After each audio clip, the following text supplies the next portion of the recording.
Olá, João. João é especialista em Psicologia Clínica da Saúde e em Sexologia.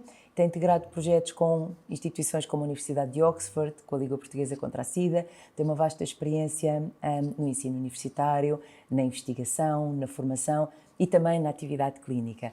Começo por lhe perguntar, João, quais é que são as questões que lhe chegam na sua atividade clínica mais frequentemente relacionadas com a sexualidade?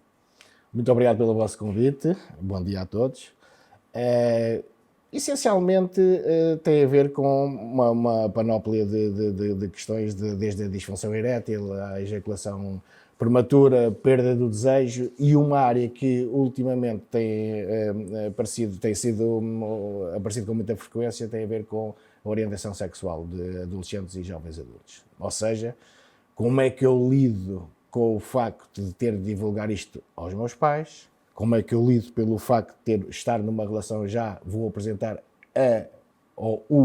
aos meus pais, ou às figuras que eu acho que deviam participar neste processo, e também a culpabilidade associada a essas questões, não é? Se há uma censura, porque é que eu fiz isto ou fiz aquilo, algo que acho que era importante também referir aqui, fala-se muito em escolha e opção sexual. Não há escolhas e opções sexuais. Há orientações sexuais. Ninguém escolhe. Ninguém escolhe. E, portanto, é uma área curiosa, que faz a ponte com a sexualidade, e que é curioso que haja a abertura por parte dos jovens para partilhar, não é, estes sentimentos. Obviamente, também impregnados de alguma preocupação, mas ainda assim o assumirem perante a sociedade e os familiares, a sua orientação.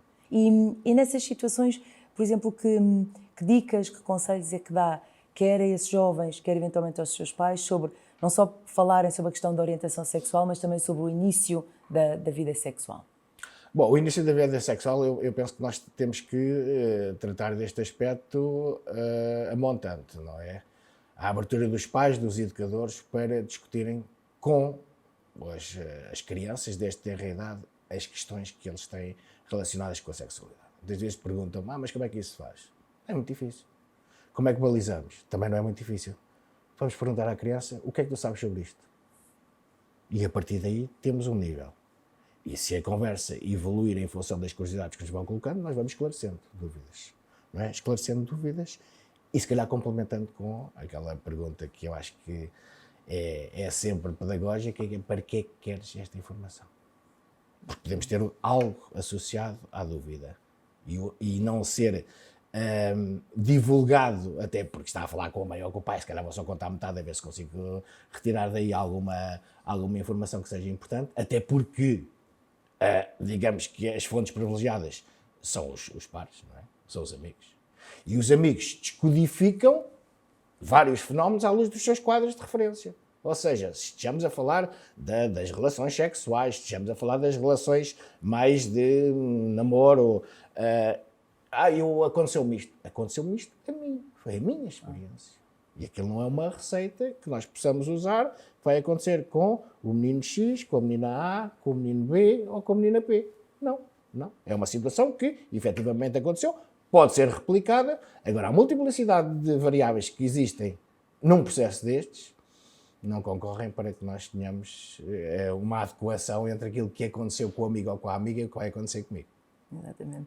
E falando hoje, aqui o tema, o título desta nossa talk é A Primeira Vez, e agora? Isto, enfim, remete-nos para, muitas vezes, a questão da primeira relação sexual, a perda da virgindade, como muitas vezes ainda se refere, é uma construção social, algo idealizada. Quais é que são, no seu entender, os aspectos mais importantes para de facto, para um início de uma vida sexual com um parceiro ou uma parceira que seja satisfatória? Um bom início de uma vida sexual. Acima de tudo, o afeto. O afeto é o cimento de qualquer relação.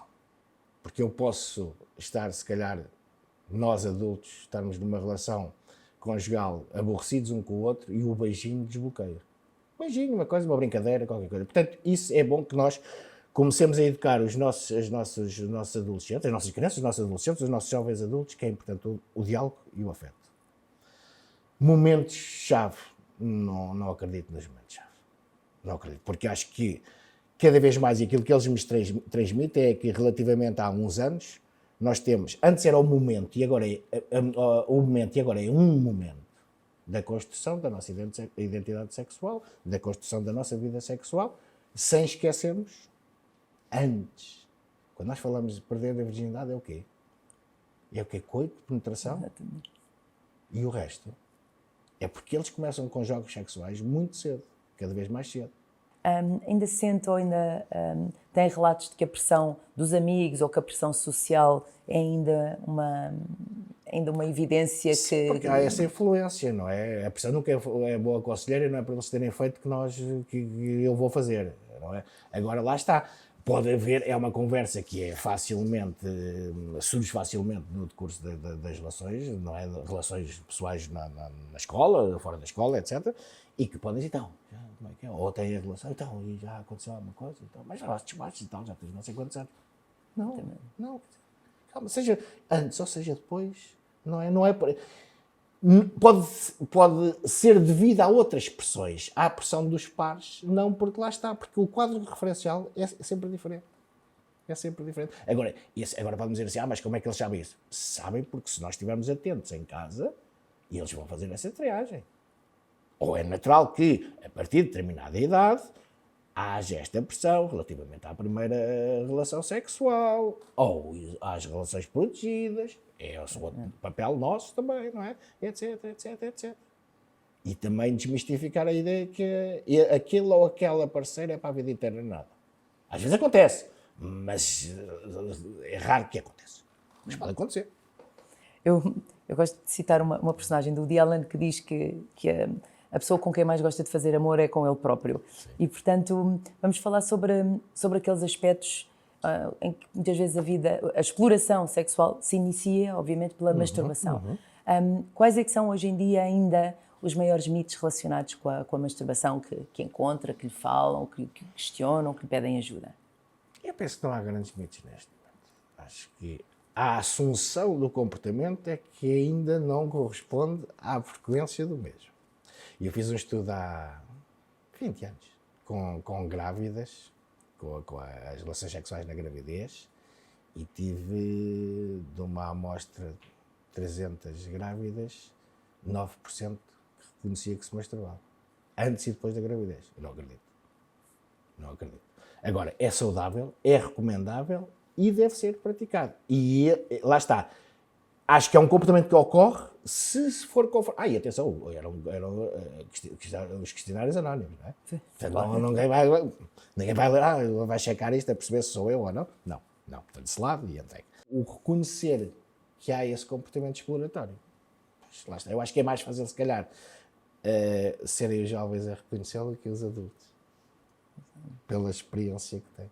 O papel da pornografia na sexualidade, não só como um pseudo-modelo para uma primeira vez, mas depois para um estimular ou um alimentar da vida sexual. O estimular, acho que é perfeitamente justificável. No caso para os jovens adolescentes, sem triagem, é um modelo, voltamos aos modelos, é um modelo que passa como bom, mas não é. Porque na realidade não tem que ser sempre assim. Pode ser, aliás, relativamente aos comportamentos e à atividade sexual, os dois gerem, não é? Eu censuras, não sei o que é que são censuras. Pronto, faz parte daquilo que é da forma como eu vejo a sexualidade. E, portanto, tentar perceber se efetivamente aquilo que é apreendido em termos de informação é depois transponível para a realidade, não é? Ou se os dois estão de acordo relativamente a determinadas práticas que são transmitidas através da visualização da pornografia. Tirando isso, não tem nada contra. Quer deixar-nos assim algumas mensagens finais sobre, lá está, sobre um bom início ou o início mais satisfatório possível da vida sexual, uma manutenção, o trabalho, a construção que é necessário também fazer-se para que a vida sexual e para que a nossa sexualidade seja o mais plena possível ao longo da nossa vida. Quer-nos deixar assim algumas últimas Sim, reflexões? fazendo a síntese, não é, da nossa conversa, o papel fundamental do afeto, nunca relegar o afeto para plano inferior. O afeto deve estar sempre presente, sempre, independentemente de... Podem-me perguntar assim, bom, mas quando as pessoas não gostam? Quando as pessoas não gostam, separam-se. Não há afeto. Não há afeto. Continua a haver afeto quando há filhos? Desejavelmente, às vezes não há, infelizmente, mas quer dizer, é suposto. É suposto que as pessoas continuem ligadas por algo que construíram a dois. Construíram juntas. É? O papel do diálogo. Não corre mal, pode não correr mal, independentemente do que seja. Estejamos a falar das questões sexuais ou não. Vamos falar, vamos perceber. Okay? O que é que nós podemos fazer os dois em conjunto? Não é agora não apetece, agora não tenho tempo. Não, é tempo porque aquilo é uma relação que é construída dia a dia e alimentada dia a dia. O papel de tolerância, conforme disse. Não é? Se nós pensarmos ou conseguirmos se tentarmos decifrar porque é que o outro reagiu daquela forma, provavelmente isso vai temperar a nossa reação, que ao invés de ser extemporânea, passará a ser mais empática. E de que, no fundo, se calhar, a primeira vez é uma vez, não é? De algo Uma que vez. se vai... E eles próprios nos transmitem essa ideia atualmente. Não é? Atualmente. São palavras dos adolescentes. E a partir daí, provavelmente, o peso que tinha e que não seria minimamente adequado para ajudar a resolver uma série de questões do futuro, não é? Porque fica sempre ligado àquilo. E eu acho que ficar ligado à primeira pessoa é bom, não à primeira relação que correu mal. Foi alguém com quem se deu um passo em conjunto, ok, tudo bem. Agora, foi com aquela pessoa que isto correu mal? Não. Porque aí dá a ideia que houve só uma relação. Ainda assim também podemos dar a volta à questão, mesmo que isso tenha acontecido, mas foi com aquela pessoa que eu dei o passo importante da minha vida. Exatamente. Olha, muito obrigada, João. Foi mesmo um gosto. Obrigada pela partilha. Obrigado. Até à próxima. Até à próxima, obrigado.